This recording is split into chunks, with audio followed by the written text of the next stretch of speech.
comedian David Boyle, and I'm quitting alcohol. So I was reading this thing about China, and everyone knows what's happening in China with the social credit score and all that sort of shit. So China's like ranking their citizens like good or bad citizens. And if you're good, you get access to fucking cheap loans, benefits, medical, fucking food.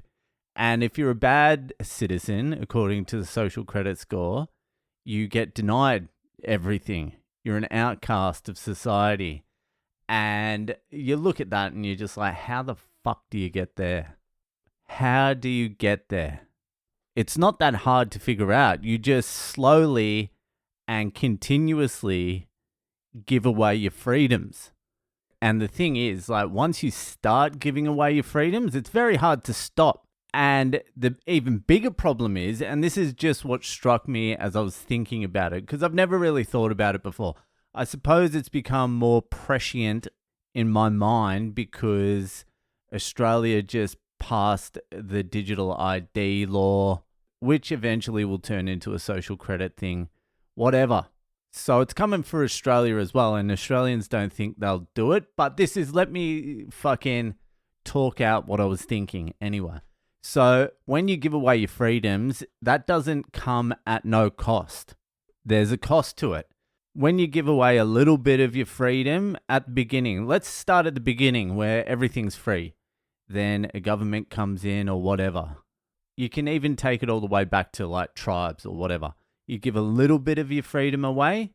This is just the start. And maybe to get it back, it takes an argument or something like that. A big argument, you get your freedom back. But if you don't have that argument and you give away a little bit more, it's usually in exchange for safety. Safety or food or shelter or something like that. So you give a little bit more away, and then it takes a little bit more than an argument to get that freedom back. And if you keep playing this game, if you keep giving away your freedoms, it begins to take more and more. Then you need to go to court to get it back, then legislation, then blah, blah, blah. Then eventually you end up in war or something like that. Where China is now, they are so deep in the fucking hole that it's going to take hundreds of millions of their own citizens' deaths to get any of their freedoms back.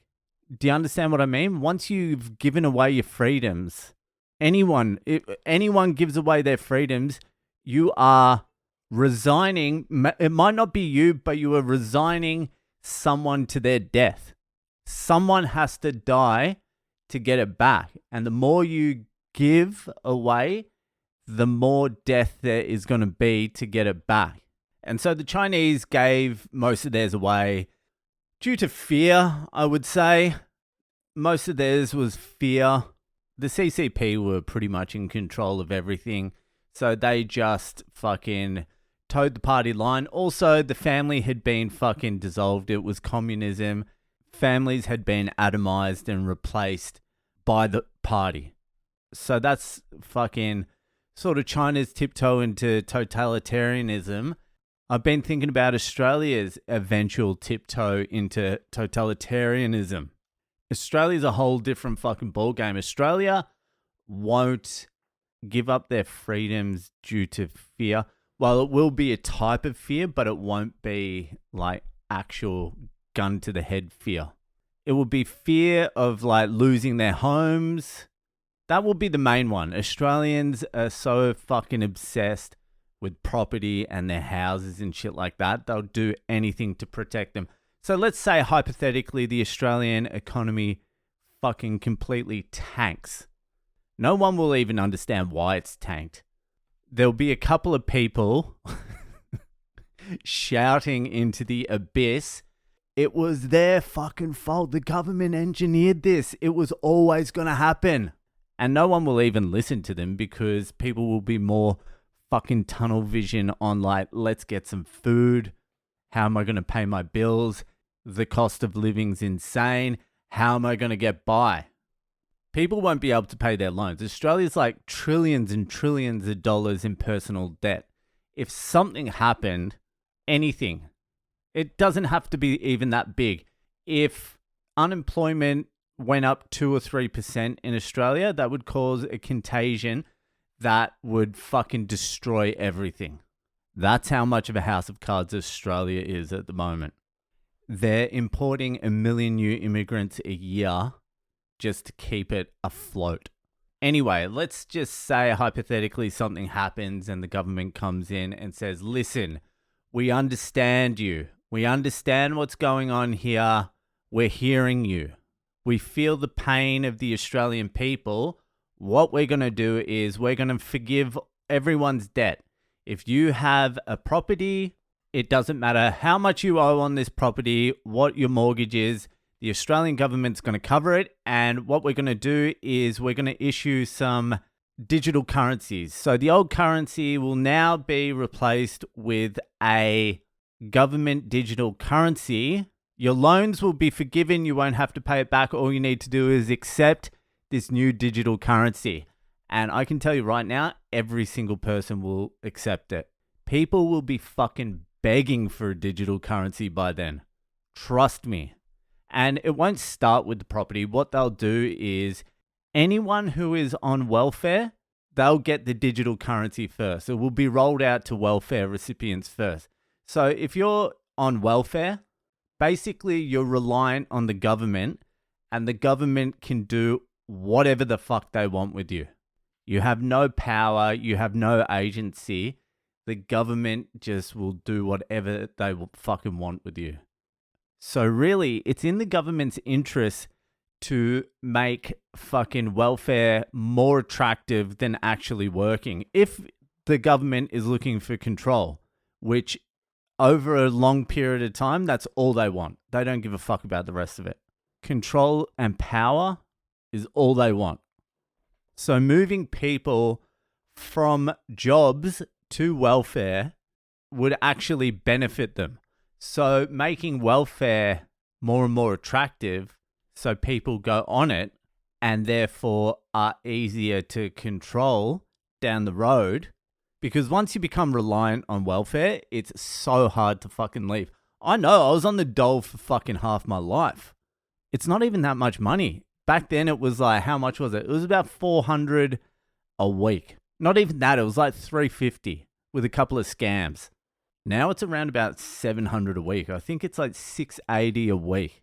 And it's just gone up as well. So I know from when I was on the dole, you do the calculations. You're like, well, if I work 40 hours, once I'm taxed and all this sort of shit, I'm earning about $500 or $600 more than the actual dole. Why would I do a 40-hour week for like $500? That's insane. I wouldn't do that. So you stay on the dole, you stay on the teat.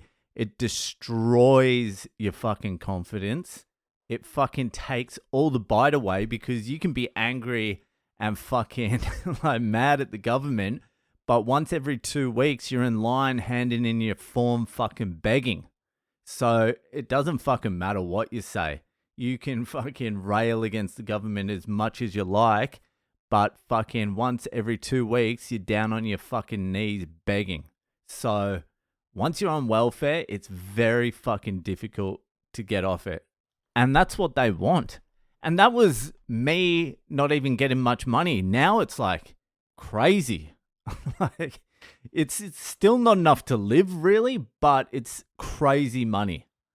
So as the middle class erodes, more and more people will go over to welfare, and the welfare state will grow bigger and bigger, which makes the population easier to control.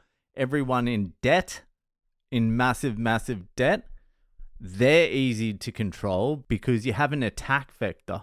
This is what someone who's trying to control you looks for, an attack vector.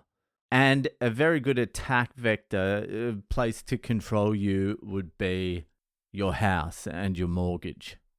Most Australians will do anything. Most people, let's not just say Australians, most people will do anything, whatever it takes to save their house. So those people, given the right circumstances, will willingly give away their freedoms. The people who end up on welfare, they have no choice. They have to do what the government says, otherwise they get cut off. Your choice is you can go out and get a job, I suppose, but at this stage, when all this starts kicking off, there won't be any jobs to get anyway. Or you can become a criminal, which comes with its own problems, or you can just live on the street, or you're going to have to make some tough decisions at some point. But this is what all comes with giving away your freedoms constantly. And by the time this all happens and it's all locked in, by the time everyone realizes what the fuck has happened, the only way out is going to be a lot of sacrifice, a lot of death and sacrifice. It ain't looking good. Let's just put it that way. Unless you withdraw yourself from the system now. Now's the time to do it. You have to exit the system by choice. You have to willingly leave now. This all sounds crazy, I betcha. It's not going to sound crazy in about fucking 3 years. Trust me. Maybe earlier. But don't say Boyle didn't warn you. Do not say Le Boyle didn't send out the fucking signal. Anyway, anyone who's listening to this on a Saturday day or night, you're the ones who are open to this sort of message. Anyway, that'll fucking do it for tonight. Enjoy the rest of your weekend, and I'll see ya the fuck later. Oh, shit. I forgot to do a fucking fucked up Friday. Anyway, I'll have to do one tomorrow. I got too fucking carried away with this shit. I was just thinking about it all day. I'm like, fuck. If you give up your freedoms, people have to die. So every freedom you give away, you're really condemning someone to death, even if it's not you. If it's not you and you give away your freedom, someone has to die to get it back. I was doing the math. And I completely forgot about Fucked Up Friday. Anyway, I'll see if I can do one tomorrow. Anyway, that'll do. Enjoy the rest of your weekend, and I'll see you the fuck later.